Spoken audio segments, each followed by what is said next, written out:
This has massive implications for the Edmonton Oilers later on down the road when it comes to a potential return of a fan favorite winger. All that and more today on Oilers Digest. But before getting into the game preview and all the other fun stuff regarding the Edmonton Oilers, make sure to subscribe here to Oilers Digest as we are almost at 2,200 subscribers. Make sure to join the ride here as we get into almost what seems to be the second season of the Oilers 2024-25 campaign. Yeah, I know it doesn't seem like they've played a lot, but things will pick up later on down the road, or hopefully they should.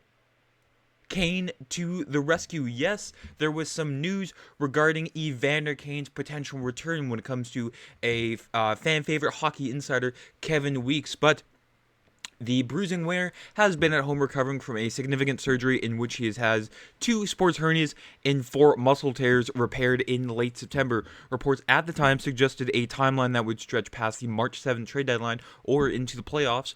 Pull a Vegas or Tampa, wink wink. But according to broadcaster Kevin Weeks, that may have been bumped up, and this is what Kevin Weeks had to tweet about. He was told that Evander Kane is on track for his return to the Edmonton Oilers lineup from his surgeries / injuries, etc. for early 2025. Now, what does early 2025 mean?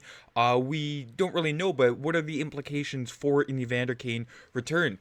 One could still consider March to be early 2025, given that it's only the 3rd month of the season, but Kevin Weeks' wording will undoubtedly bring speculation about if Kane can lace up the skates sooner. The Oilers did place Kane on LTIR ahead of the season, giving them his $5.125 million in LTIR pool space, which would allow the club to exceed the NHL's $88 million salary cap by that amount. In placing Kane on LTIR, the Oilers were able to do so with some cap gymnastics that allowed them to stay under the aforementioned cap, meaning they're able to recruit up to roughly $4.5 million in cap space ahead of the trade deadline. If Kane were to remain on LTIR until the start of the playoffs, Edmonton could have $9 million or more in cap space to play with. But there's an alternative here when it comes to Evander Kane on LTIR. Of course, the Oilers did place his cap hit on LTIR while calling up Matt Savoy in Cameron Wright on opening day to ensure they could get the most out of that LTIR pool. The Oilers didn't plan for Evander Kane to be back anytime soon, with just under $1.5 million in cap space right now and a projected $4.8 million available at the trade deadline in March. The Oilers cannot welcome Evander Kane back without making a corresponding move to clear cap space, thereby weakening the team. Even if they do that, they won't have any room to require an upgrade on defense or anywhere else one might be required. So a bit of a rock and a hard place here for the Edmonton Oilers, of course. The wing depth kind of lacking without Evander Kane, but if you do bring him back, you got to make that cap space, and the Oilers wouldn't be able to make that final push for the playoffs if, they're even, qualified by that time unofficially for the playoffs. Of course, we're still in late October here. You can't count your count your chickens before they hatch, or whatever the saying is.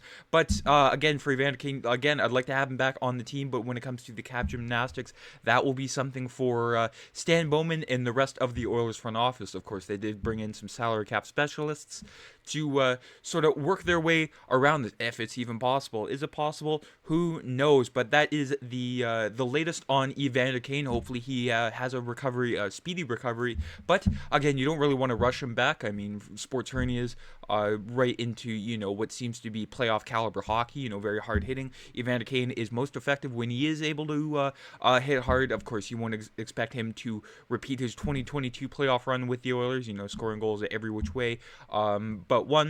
But his physicality is something that the Oilers are desperately missing right now. But let's look forward to tonight's game against the Pittsburgh Penguins. Yes, it is Oilers Hall of Fame night. They are inducting Craig McDavid, former captain, GM, assistant coach, head coach, whatever there was to be able to be done in the Oilers organization. Craig McDavid has done it.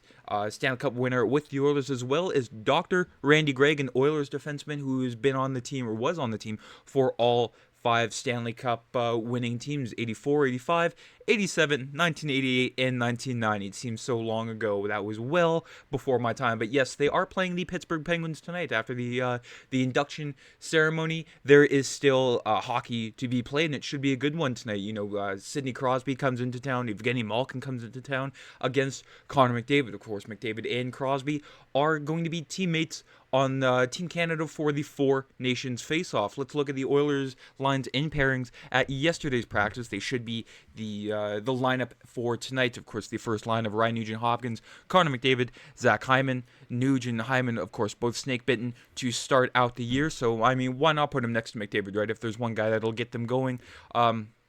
No matter how many times you put them all together, though, that's the guy you want to get them next to. And then Podkolzin, Leon Draisaitl, Victor Arvidsson on the second line, which bumps Jeff Skinner down to the third line with Adam Henrique in Connor Brown. Podkolzin, Skinner, bit of a switch. I'm not too sure why that is. I mean, give Skinner, Henrique, and Brown, try to get him to get that line going, as Jeff Skinner, again, has been the Oilers' most consistent forward throughout the first few games. And then on the fourth line, Matthias Janmark, Derek Ryan, and Corey Perry. On the back end, Mattias Ekholm and Evan Bouchard, the first pairing.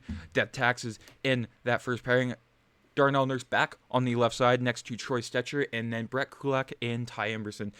If that's the ideal lineup on defense, or that's the ideal lineup on defense for me, exactly. You don't really want to tinker with that, a whole lot. If you really need to, rotate Stetcher in Dermott, but keep Ty Emberson in the lineup. And then Stuart Skinner gets the start in net tonight. But there was also a quote from Kris Knoblauch here when it comes to switching things up. He says, just getting an opportunity to practice and give us some different looks. To think that we can replace the first unit power play and be better, I don't think that's necessarily the case. I think that it's good to have some flexibility. Maybe it's injury or another team's pre-scout, or maybe a power play goes a little bit longer and you want to make a switch. And a switch is what he is going to do. Jack Michaels here from the Oilers Radio Network in Sportsnet. He said the power play today, Kris Knoblauch switching things up at yesterday's practice. Victor Arvidsson and Jeff Skinner both jumping up with McDavid and Draisaitl. So that first unit having a lot of problems. Sort of switching that up. I mean, why not, right?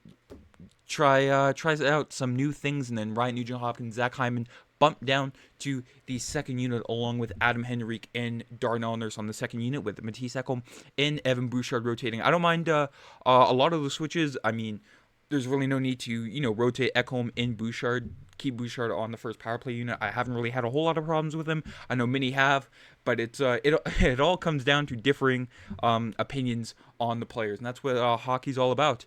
But no guarantee those will be the units for Friday's game against the Pittsburgh Penguins. And then also, last quote here from Kris Knoblauch. There's always things during the season that you need to address. When things aren't going well, something's usually slipping. Right now, with the way their season has gone, there's been a lot of things to address. The power play, the penalty kill, scoring goals. The power play was one thing that I didn't anticipate that we were going to have problems doing. But, I mean, it says a lot for a head coach to sort of recognize what's going wrong and fixing it before, things get even more drastic down the stretch. Kris Knoblauch, very level-headed head coach, haven't had any problems with him in his tenure as an Oilers head coach. Of course, it hasn't been a full calendar year with him yet, but the success that he's had, just very level-headed, and it was time for him to make a change, and a change is what he did. There were no penalty kill switch-ups, only the power play, so they're sort of taking things one step at a time. But let's look into the opposition observation. Yes, they are up against the Pittsburgh Penguins